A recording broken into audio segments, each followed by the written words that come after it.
হামলার ঘটনা live streaming করা এবার গ্রেফতার হিন্দু যুবকও। বিপ্র দাস নামে এক যুবককে গ্রেফতার করেছে ইউনূসের সেনা।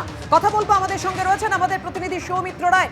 সৌমিত্র, হামলার ঘটনা লাইভ স্ট্রিমিং করাতে গ্রেফতার করা হলো বিপ্র দাস নামে এক যুবককে, কিন্তু যারা হামলাকারী, যাদের বিরুদ্ধে অভিযোগ, তাদের কি গ্রেফতার করতে পেরেছে ইউনূসের সরকার? একদমই পাপিয়া, দেখো এখানেই সবথেকে বড় প্রশ্ন উঠে যাচ্ছে যে যারা হামলা করছে সংখ্যালঘুদের ওপর, হিন্দুদের বেছে বেছে অ্যাটাক করা হচ্ছে। তুমি জানো যে হিন্দুদের ঘর জ্বালিয়ে দেওয়া হচ্ছে, হিন্দুদের যে মন্দির, সেই মন্দিরে ভাঙচুর চালানো হচ্ছে। হিন্দুদের ওপর যত দিন যাচ্ছে ততই হিন্দুদের ওপর আক্রমণের ঝাঁজ আরও বাড়াচ্ছে। কিন্তু যারা এই হামলা করছে সেই দুষ্কৃতীদের কিন্তু বাংলাদেশ সরকার বলো, বাংলাদেশের যারা সেনা, তাদেরকে এখনো পর্যন্ত গ্রেপ্তার করতে পারেনি। কিন্তু এই যে হামলা করছে, যে এই হামলার ভিডিও লাইভ স্ট্রিমিং করার অপরাধে এক হিন্দু যুবক, তার নাম হচ্ছে বিপ্র দাস, তাকে গ্রেপ্তার করেছে ইউনূসের সেনা। অর্থাৎ ইউনূসের সেনার রোষে এবার হিন্দু যুবক, তার কি অপরাধ, তার বিরুদ্ধে কি অভিযোগ, তিনি এই হামলার ভিডিও করেছে বলে। আর অন্যদিকে যারা এই হামলা চালাচ্ছেন তাদেরকে কিন্তু এখনো পর্যন্ত গ্রেপ্তার করতে পারেনি। যেটা জানা যাচ্ছে যে এই যে বিভিন্ন জায়গায় যে হামলা হচ্ছে, সেই হামলার ভিডিও তিনি করেন।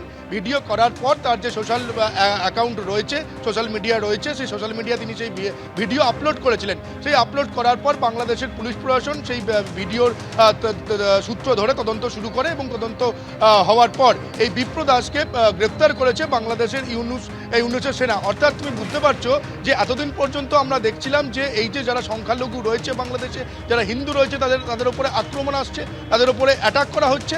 কিন্তু এরপর এই বাংলাদেশ সরকারের যে সেনা, সেই সেনার রোষ থেকেও রেহাই পেল না হিন্দু যুবককে গ্রেপ্তার পর্যন্ত করা হয়েছে। ফলে এখানেই সবথেকে বড় প্রশ্ন উঠছে, তাহলে যারা হামলা করছেন তাদেরকে এখনো পর্যন্ত গ্রেপ্তার করতে পারছে না বাংলাদেশের সরকার বা পুলিশ প্রশাসন কিংবা বাংলাদেশের সেনা, তাহলে কি বাংলাদেশ সরকার কিছু লুকোতে চাইছে?